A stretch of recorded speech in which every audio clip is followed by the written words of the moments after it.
Dear students, Assalamu alaikum. I hope that you are well by the grace of Almighty Allah. I am well too. সুপ্রিয় শিক্ষার্থীবৃন্দ, আজকে আমি তোমাদের গত ক্লাসের ন্যায় আজকে কমপ্লিটিং সেন্টেন্স থেকে কিছু এক্সারসাইজ বোর্ডে লিখেছি। এই এক্সারসাইজগুলো আজকে আমরা প্র্যাকটিস করব। যতক্ষণ আমি ক্লাসটি আলোচনা করব আশা করি আমার সঙ্গেই থাকবে। আজকে কমপ্লিটিং সেন্টেন্স থেকে সম্ভবত পঞ্চম ক্লাস এটি। তো বিগত ক্লাসগুলোতে আমি তোমাদের যে রুলসগুলো আলোচনা করেছিলাম সেই আলোকে আমি গতকালকের ক্লাসটি কিছু এক্সারসাইজ আলোচনা করেছিলাম এবং আজকেও কিছু এক্সারসাইজ আমি আলোচনা করব, যেগুলো বিগত ক্লাসে যে রুলসগুলো ছিল সেই রুলসগুলোর আলোকেই কিন্তু আমরা এগুলো কমপ্লিট করব। তা এখানে কিছু ইনকমপ্লিট সেন্টেন্স লেখা আছে। তার মধ্যে প্রথমটি রয়েছে যে no sooner had I reached home then dash dash. তো এখানে লক্ষ্য করো এই যে নো সুনার হ্যাড, এই নো সুনার হ্যাডের কিন্তু একটা নিয়ম আমি আলোচনা তোমাদের করেছিলাম। এই নো সুনার হ্যাড থাকলে আমরা কি করি? নো সুনার হ্যাডের সাথে যে বাক্যাংশটি থাকে এখানে কিন্তু V3 থাকে, আর এখানে আমাদের V2 দিয়ে কিন্তু একটি বাক্যাংশ লিখতে হয়। তোমাদের মনে আছে নিশ্চয়ই যে নো সুনার হ্যাডের সাথে যে বাক্যাংশ থাকে এখানে ভার্বটি V3 থাকবে এবং পরে দেনের পরের বাক্যাংশটি এটা কিন্তু আমাদের V2-তে আসতে হবে। তাহলে no sooner had I reached the home than the rain started.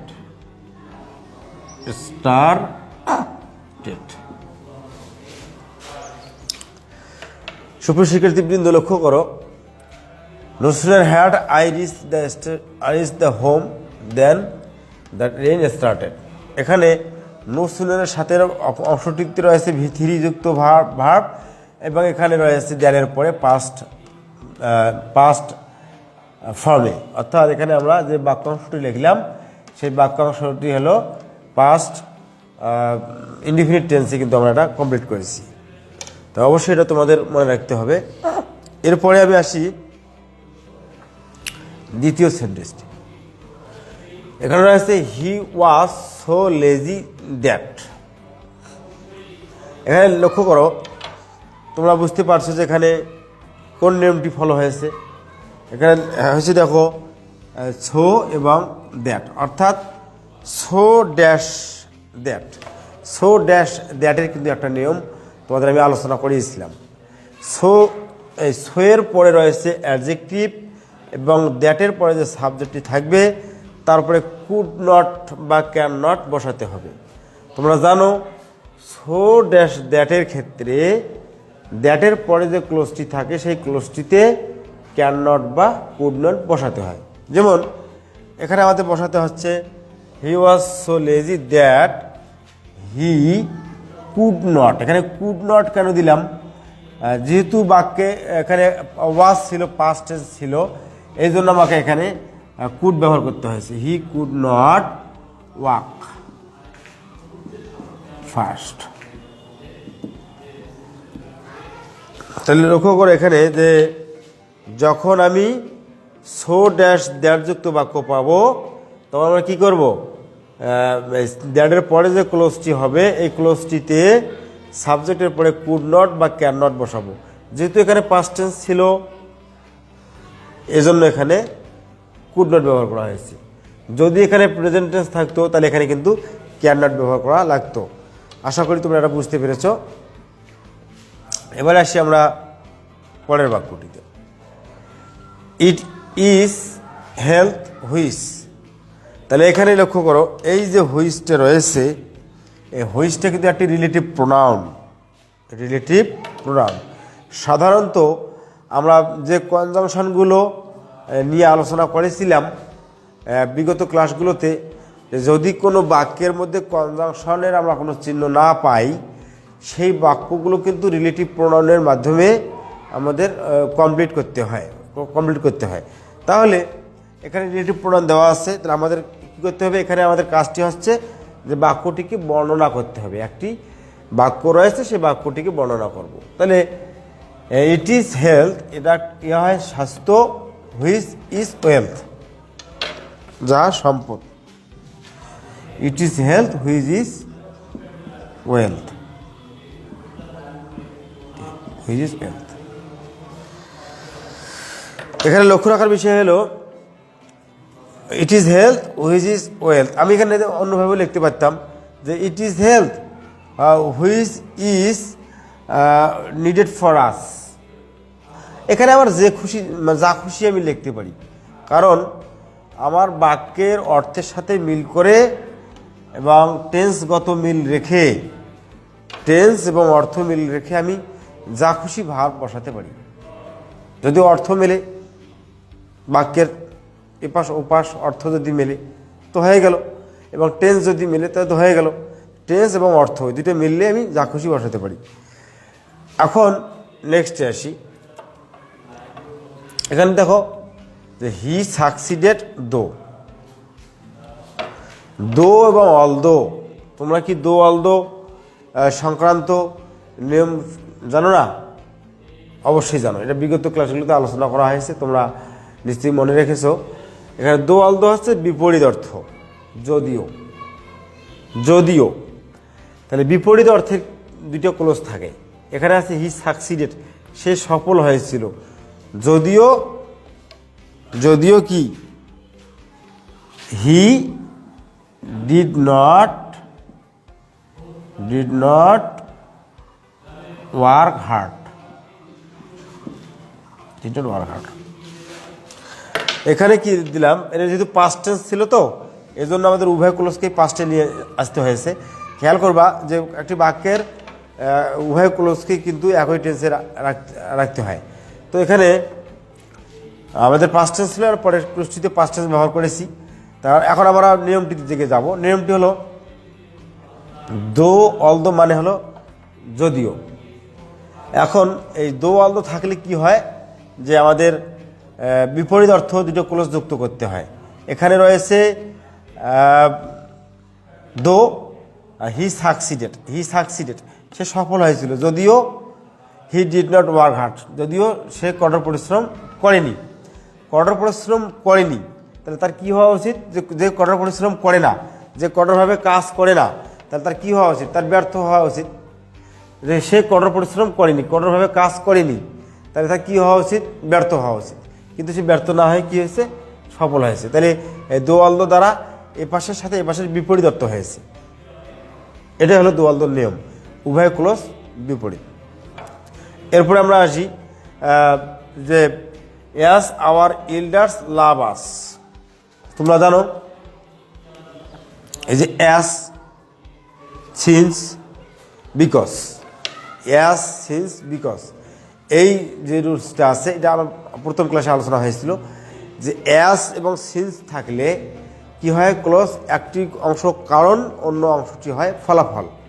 তাহলে এখানে অ্যাজ মানে হলো যেহেতু, যেহেতু আমাদের বড়রা আমাদেরকে ভালোবাসে, যে আমাদের বড়রা যেহেতু আমাদের ভালোবাসে, তাহলে আমাদের কি করা উচিত? তাহলে বড়রা ভালোবাসে, উই শুড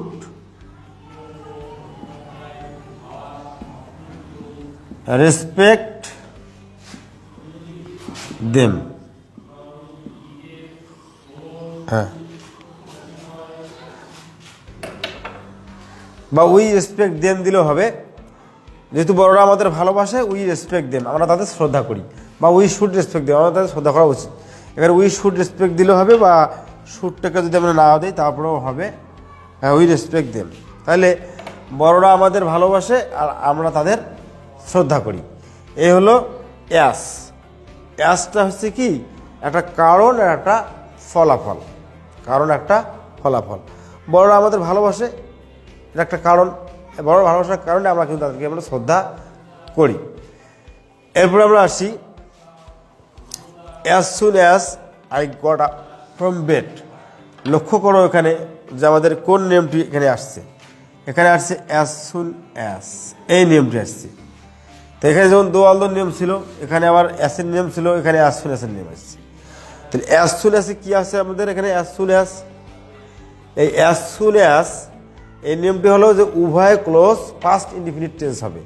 এখানে যেমন হয়েছে পাস্ট ইনডিফিনিট টেন্স রয়েছে, এখানেও কিন্তু আমাদের পাস্ট ইনডিফিনিট টেন্স থাকতে হবে, পাস্ট ইনডিফিনিট টেন্স থাকতে হবে এখানে এই ক্লোজটিতেও। তাহলে অ্যাজ সুন অ্যাসের নিয়মটা হচ্ছে যে এই ক্লোজটিও পাস্ট ইনডিফিনিট হবে এবং পরের ক্লোজটিও পাস্ট ইনডিফিনিট হবে। তাহলে আমরা লিখতে পারি as soon as I got up from bed, যখনই আমি ঘুম থেকে ওঠা মাত্রই আই স হিম, আমি তাকে দেখলাম। এখানে কিন্তু আমি একটা আমার মনের মতন সেন্টেন্স দিয়েছি, এখানে আমি দিতে পারতাম আই ওয়েন্ট আউট, আমি বাইরে বের হয়ে গেলাম, আমি ঘুম থেকে ওঠা মাত্রই আমি বাইরে বের হয়ে গেলাম। বা এখানে আমি দিয়েছি কিন্তু আমি ঘুম থেকে ওঠা মাত্রই আমি তাকে দেখলাম, কিন্তু আমি এখানে দিতে পারতাম আই ওয়েন্ট আউট, আমি বাইরে বের হয়ে গেলাম। দ্য রেন স্টার্টেড, বৃষ্টি শুরু হয়ে গেল, বা ইত্যাদি ইত্যাদি যে কোনো কিছু, অর্থাৎ পাস্ট ইনডিফিনিট টেন্স এই বাক্যের সাথে মিল করতে গিয়ে আমি কিন্তু যে কোনো কিছু দিতে পারি, তবে অর্থর মিল আর যে স্ট্রাকচারটি রয়েছে ওইটা কিন্তু আমাদের ঠিক রাখতে হবে, পাস্ট ইনডিফিনিট রাখতে হবে। এরপরে আসি আমরা ইট ইজ হাই টাইম। তোমরা দেখতে পাচ্ছ যে ইট ইজ হাই টাইম থাকলে এটা একটা নিয়ম রয়েছে, এই যে ইট ইজ হাই টাইম যখন থাকবে তখন সেই বাক্য অংশটি কিন্তু পাস্ট ইনডিফিনিট টেন্সে হবে। ইট ইজ হাই টাইম থাকলে এই বাক্য অংশটি হবে পাস্ট ইনডিফিনিট টেন্সে। তাহলে আমরা কি লিখতে পারি? ইট ইজ হাই টাইম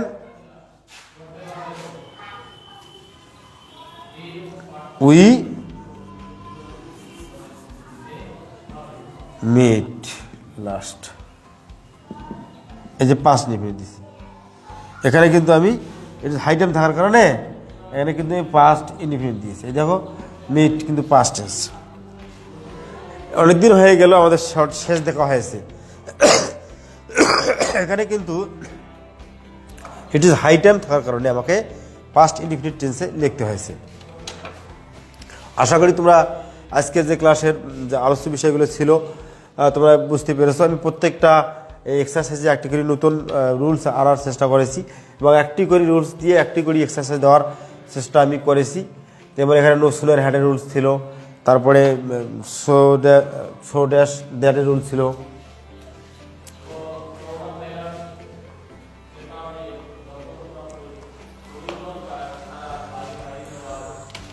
তারপরেরটা দেখো যে এখানে সো ড্যাশ দ্যাট ছিল, তারপরটা হলো রিলেটিভ প্রোনাউন ছিল এখানে রিলেটিভ প্রোনাউনের ক্ষেত্রে, তারপরে এখানে দো অলদোর নিয়ম ছিল, আর এখানে অ্যাসের নিয়ম ছিল অ্যাস সিন্স, আবার এখানে অ্যাস সুন অ্যাসের নিয়ম ছিল, এবং এখানে ইট ইজ হাই টাইম ছিল। বিগত ক্লাসগুলোতে যেরকম আমি কিছু এক্সারসাইজ করেছিলাম আজকেও কিন্তু কিছু রুলসের সাহায্যে আমি এখানে তোমাদের কিছু এক্সারসাইজ তোমাদের আলোচনা করলাম। আশা করি তোমরা এ থেকে উপকার পাবে। ক্লাসটি ভালো লেগে থাকলে অবশ্যই বারবার দেখবে, তাহলে তোমাদের এই বিষয়গুলো কিন্তু আরও সহজ হবে। এখন আমি তোমাদের কিছু কাজ দেব।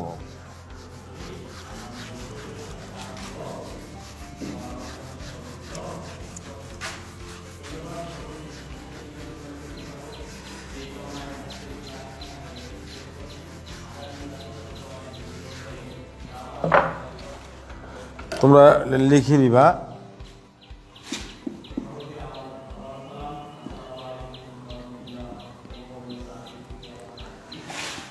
এখানে লেখি না প্রথমে যে if you come,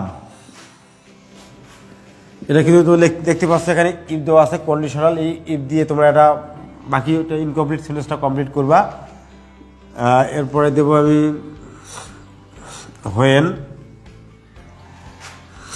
when he went out dash.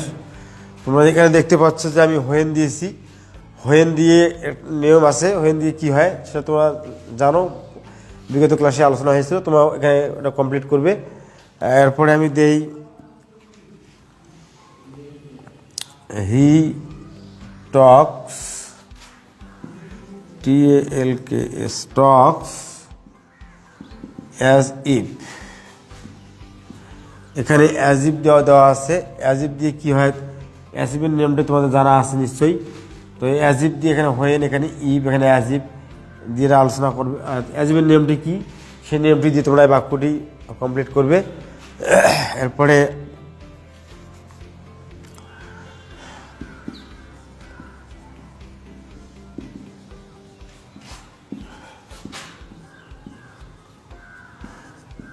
The patient died after dash. After এবং বিফোরের নিয়ম তোমাদের আলোচনা হয়েছিল, এবং আফটার এবং বিফোরের নিয়ম দিয়ে তোমরা এই বাক্যটিকে কমপ্লিট করবে।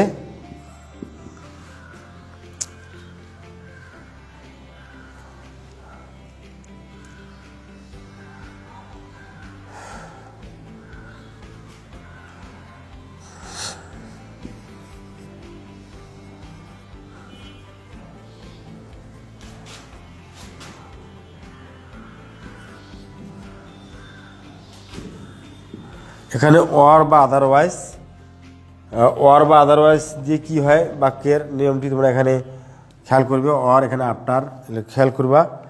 তো এই যে 5টি সেন্টেন্স আমি এখানে তোমাদের দিয়েছি, এই 5টি সেন্টেন্স তোমরা 5টি নিয়ম আছে। এখানে ইফযুক্ত একটি কন্ডিশনাল আছে। এখানে হোয়েনের কনজাংশন, হোয়েনের ক্ষেত্রে কীভাবে হয় সেই নিয়ম আছে। এখানে অ্যাজ ইফ দেওয়া আছে কনজাংশন, এখানে আফটার আছে, এখানে ওয়ার রয়েছে। এই যে সেন্টেন্সগুলো আমি দিলাম, এগুলো তোমরা অবশ্যই বাড়িতে প্র্যাকটিস করবে, করে ছবি তুলে আমাকে কমেন্টসে পাঠিয়ে দিবে। আমি ওখানে দেখতে পারবো, এবং কোনো ভুল থাকলে আমি সেখানে দেখতে পারবো কারা কারা ঠিক লিখতেছো এবং কারা কারা ভুল করছো।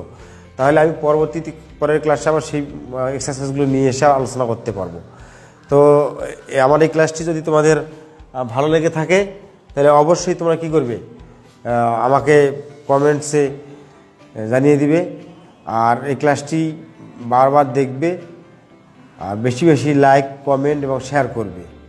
আর এতক্ষণ আমার সাথে তোমরা ছিলে, আশা করি তোমাদের কিছু উপকার হয়েছে, এজন্য তোমাদেরকে ধন্যবাদ জানাচ্ছি। আর সর্বশেষ বলছি যে এই ক্লাসের বাসায় বসে না থাকে ক্লাসগুলো নিয়মিত দেখবে, এবং অবশ্যই আমাদের সাথে তোমাদের মত বিনিময় করবে। তাহলে কিন্তু ওই যে করোনাকালীন সময়ে যে তোমরা সময় নষ্ট করতেছো অযথাই, এই সময়টা নষ্ট হবে না। পড়াশোনার যে সিলেবাসটা রয়েছে, সেই সিলেবাসটা আস্তে আস্তে কিন্তু আমরা এগিয়ে নিয়ে যেতে পারবো। তো তোমাদের সুস্থতা কামনা করে আজকে আমার কোনো দোয়া আছে তোমাদের কাছ থেকে দিয়ে দিচ্ছি। ভালো থাকো, সুস্থ থাকো, আমার জন্য দোয়া রাখো।